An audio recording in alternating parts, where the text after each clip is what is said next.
debt ng binabayad natin ng gobyerno natin, tama ba ako? 2 trillion? 2 trillion pesos every year? Actually, binabayad sa kautangan? ito nga yung debt, punta tayo dun sa debt service, no? May kodigo ko kasi maraming numero ito. So, yung ating debt service nung January to April, umabot ng 1.05 trillion. Okay? So, halos kasing laki na yan nung buong taon na binayaran nung 2022.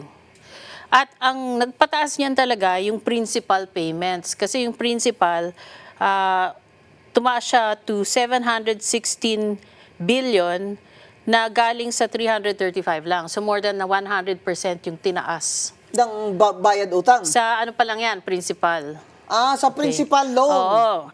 Yung interest tumaas din to 337 billion from 287.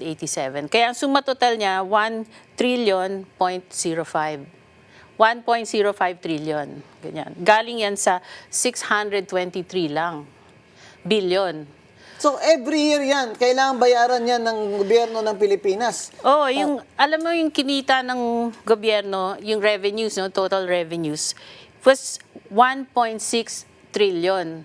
Okay, 1.6 trillion. I-compare mo dun sa binayaran na utang is 1 trillion, 1.05 trillion. So, almost 70% na nung kinita ng gobyerno napupunta lang sa pagbayad ng utang. Kaya naman, ayaw nilang tanggalin talaga ang VAT o ibaba yung VAT eh. Kasi diyan nila tayo ginagatasan. Kaya talagang dapat talaga ibaba na yung VAT na yan eh. Yung 12% VAT, yung pamatay talaga yan sa Pilipino. Pamatay. Ang long-term effect nito kasi, palaki ng palaki yung utang, no? So right now, ang utang natin is 65% of gross domestic product. O 65% nung lahat ng kinikita ng buong ekonomiya sa isang taon. Okay? So, binabayad lang sa utang. Hindi. Ang 65%? Hindi, yun yung size nung utang kumpara mo sa ekonomiya. Okay. 65%. 65% malala na yan. Alam mo nung debt crisis nung tatay niya, 58.6% of GDP lang. Ngayon, 65. Ngayon, 65. Pambira ka naman, BBM, oh. Ganyan kalala. Tinalo mo pa si Ferdinand Marcos. Talo niya. Alam mo kung magkano na ang na-accumulate niyang utang buhat nung naging presidente siya? 5.68 trillion. Yung tatay niya, sa buong 20 years, magkano? 395 billion lang. Pero nag-debt crisis na tayo nun, di ba? Oo, at saka siyempre mataas din inflation nun, martial law yun eh, tsaka unemployment dun, grabe. Pero yung utang noon ni Ferdinand Marcos ay nasa 300-something billion lang. Almost 400 billion. Sabihin mo na 400 billion, pero ngayon kay Bongbong Marcos Jr. ay 5.68 trillion na ang nakalap niyang utang during his term. Pambira, big time talaga si BBM, oh. Hindi na billion-billion ng utang.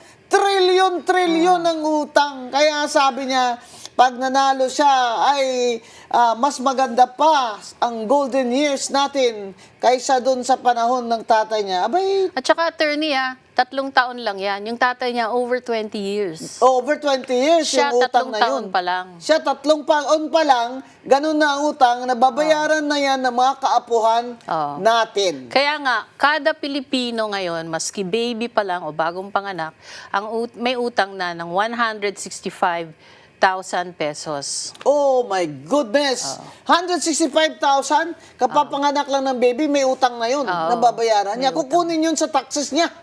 Kung may trabaho pa siya. So, yun yung nakakalungkot. Kasi nung time nung tatay niya, di ba, nagka-debt crisis tayo. It took us 20 years to get out of the IMF program. Martial law. Kasi nag-martial law. Kasi sobrang utang.